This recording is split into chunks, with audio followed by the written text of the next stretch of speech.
Rajarampuri police Thane हद्दीत काल दिनांक 11/8/2025 रोजी शिवाजी युनिव्हर्सिटीमधील लेडीज हॉस्टेलमध्ये एका मुलीने गळफास घेऊन आत्महत्या केली अशी माहिती मिळाली। त्यानंतर आम्ही स्वतः पोलीस स्टाफसह रवाना झालो असता।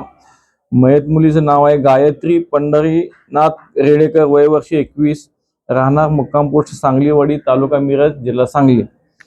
सदर मुलगी ही MSc फर्स्ट इयरला जिओग्राफी करिता ॲडमिशन घेतलं होतं 1 महिन्यापूर्वीच तिनं, आणि ती 8 ते 11 असे ती 3 दिवस 4 दिवस रजेवर गेली होती ती, आणि कालच ती रजेवरून परत हॉस्टेलमध्ये दाखल झाली होती।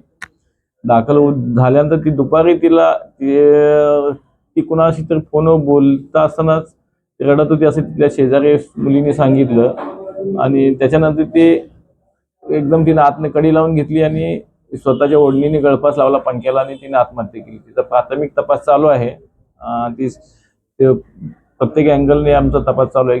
काय आत्महत्येचं नक्की कारण काय आहे त्याचा शोध घेऊन त्याच्या पुढच्या डिटेल्स आम्ही आपल्याला देऊ। आई वडिलांनी काही फिर्यादीमध्ये म्हटले का कुणाचं नाव किंवा काही दिले नाही। आई वडील उशीर आले। तिथले रेक्टर जे आहेत त्या हॉस्टेलच्या त्यांचीच आपण वर्दी घेतलेली आहे।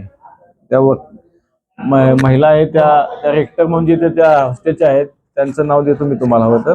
माधुरी वसंत वाळवेकर म्हणून आहेत, त्या रेक्टर म्हणून आहे तिथं, त्यांचीच फिर्याद घेतली आपण। आणि आई वडील त्यांची संध्याकाळी उशीर आले। ते सध्या ते आता मानसिक तणावाखाली असल्यामुळे त्यांना आम्ही काल काही चौकशी केलेली नाही। 2 दिवसांनी त्यांच्याकडून आम्ही चौकशी करू, त्यांच्याकडून काय मिळते का बघू, आणि आपण पुढील कायदेशीर जी काय असेल ती कारवाई केली जाईल।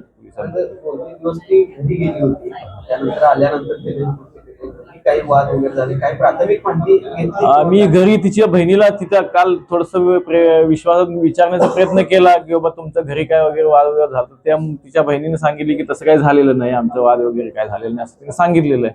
पण तरी पण आपण त्या अँगलने सुद्धा तपास करू आणि जे काही सत्य असेल ते पुढे आपण चौकशी पुढील कायदेशीर कारवाई केली जाईल।